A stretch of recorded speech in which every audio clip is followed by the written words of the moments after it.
Welcome to Creative Cut, where we spotlight the vibrant creatives of New York City. Today, we're privileged to sit down with Winston Ward, a singer, songwriter, and producer whose musical journey embodies resilience and authenticity. From his roots in the church to the stages, from gospel music and then later finding his love for R&B, Winston's story is one of passion and perseverance. Join us as we delve into his evolution as an artist, from behind the scenes work to stepping into the spotlight with his debut album, Creative, and his latest heartfelt EP, Summertime Interlude. Let's explore the soulful melodies and inspiration of the journey of Winston Ward. That was amazing. Amazing intro. Thank you, Winston, for having this conversation with me and Thank you for having me. and for sharing all of the insights and stuff about your journey, and hopefully we can inspire the people today. Of course. So before we start, there's this Yes. game called Soulful Snapshots, Okay. right? So you have 5 seconds to answer each question and just to get to know you a little bit more. Okay. Right? So if you could have any superpower for an entire day, what would it be? It's a fly. Fly. Okay. Pizza or tacos? Pizza. Pizza. Okay. If you could teleport to any place for an entire day, where would it be and why? Jamaica. Why? It's like literally like my second home. Okay. And then pancakes or waffles? Waffles. Waffles. And are you a morning person or a night owl? 4, 5. Morning. Okay. That's it. That last one was kind of hard for you. It was, because I think I'm both, Okay. depending on what I need to be, but if I had to choose, it'd be morning. Morning person. Okay. So can you share with us the pivotal moment when you realized in your musical journey that you wanted to do R&B? Because I know that you started out in the church and that Yes. was your introduction to music. So Yes. when was the moment that you realized that R&B was a passion of yours?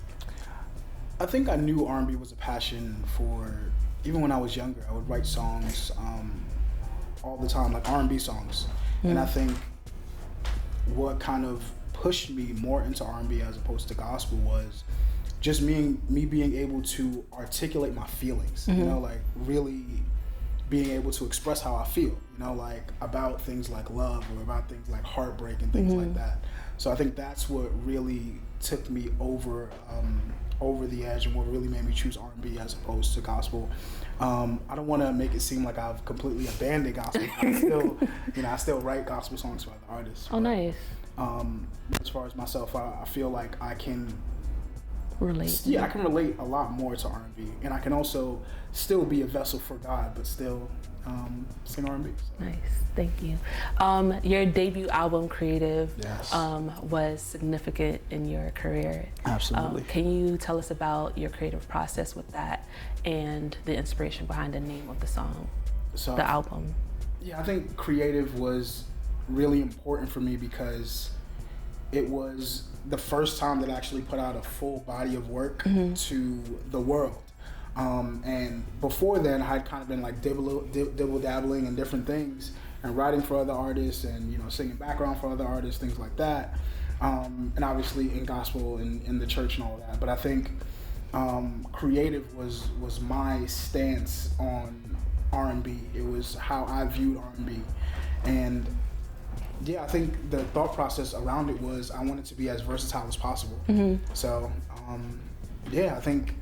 I feel like it came out great. A lot of people loved it, so I think that's an amazing thing. And Yes. obviously I'm just gonna continue to put out more music. That's beautiful. So I know a lot about wearing multiple hats. Yes. So as a person who wears multiple hats in the music industry, Yes. From songwriting and vocal production and audio engineering, how do you feel that those multiple skills help you in creating your own music or just creating music in general? I think it makes me limitless, right? And I don't want to use that word like facetiously. I feel like there's nothing that I can't do because I have the resources that I have. And I feel like that's what hindered me a lot when I first started. I didn't know. I was going to random studios and they weren't doing what I needed them to do with my music. I was trusting other vocal producers to come up with different harmonies for me, and it wasn't the way how I really wanted it. Yeah. So, me really just taking the time to invest in myself, invest in my craft, and just invest in my abilities and truly just believe in myself. I feel like that is what just allowed me to, I guess, show up the way how I show up and wear the multiple hats that I wear. So that's great. And for me, I talk a lot about like mental health, and that's something that I feel very strongly about. Yes. Especially in the creative arena. Right? Absolutely. So, stepping out into your as an indie artist, how did you balance your making sure that you were taking care of your mental health and dealing, like navigating your challenges like anxiety and dealing with something new? How do you make sure that you are taking care of yourself as a creative, but also embracing the authenticity of the journey that you're walking in? I love that question. I think me stepping out as an indie artist, one thing that I really had to realize was me being vulnerable was okay. Yeah. Right? Me letting people know how I feel about something or a situation or heartbreak or even love is okay. My feelings are valid. You know? So yeah. I think for me at least it went hand in hand, right? Like it helped my mental health. Like the more that I continue to record my own music, the more I continue to express myself. So I realized that for me, music is therapy.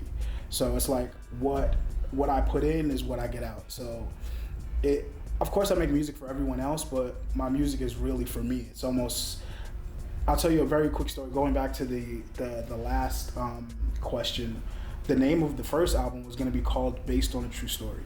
So that's just how like my viewpoint is just on my music. It's all coming from a real place. Yeah. So but I decided to just call it creative because I feel like that's just who I am, just a creative person. But yeah. I do like that name though. I'm still gonna use it. Okay. I'm still gonna use it for sure. Yes. So one of your EPs, Heart on My Sleeves, yes, right? It explores themes like vulnerability and emotional honesty. What was the inspiration behind that project, and how do you hope that it resonates with the listeners?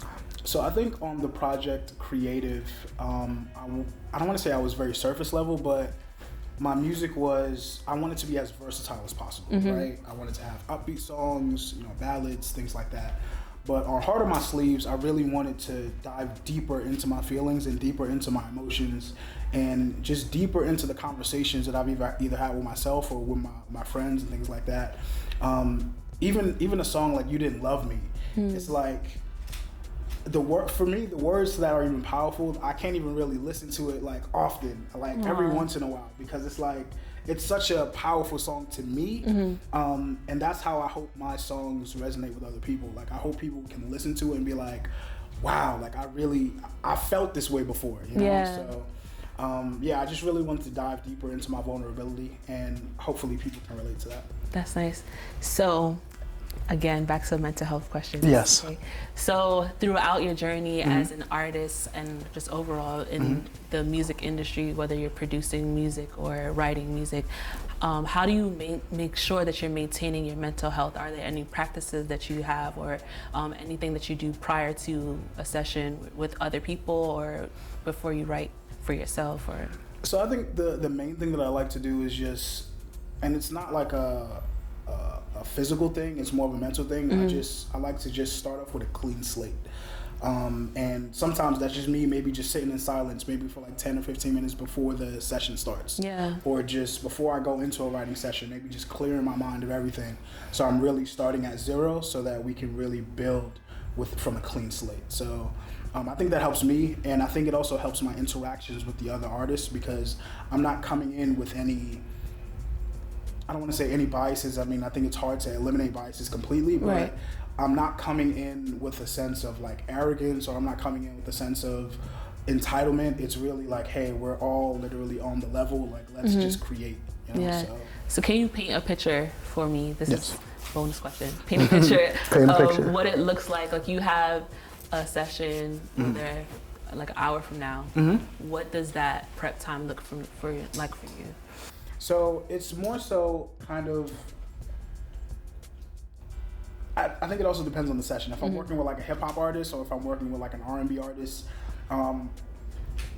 before I go into like my silence, I like to kind of set the scene. Like if I'm working with a hip hop artist, I'm gonna be listening to some hip hop. Okay. Or if I'm going into something with an R&B artist, I'm listening to R&B artists that I love, so that I can be like, oh, okay, like it kind of gives me the inspiration. Yeah. And it also depends on who the artist is. So if I know someone, I'm working with an R&B singer, a female R&B singer, I'm gonna be listening to female R&B to kind of give me those vibes, you know. Yeah. So I think that's really what the prep is. It's setting the tone and then just solitude to like really like reset myself, you know. So awesome. Thank you so much again, of course, for having a conversation with me. Can you tell us what you have coming up and where we can find you?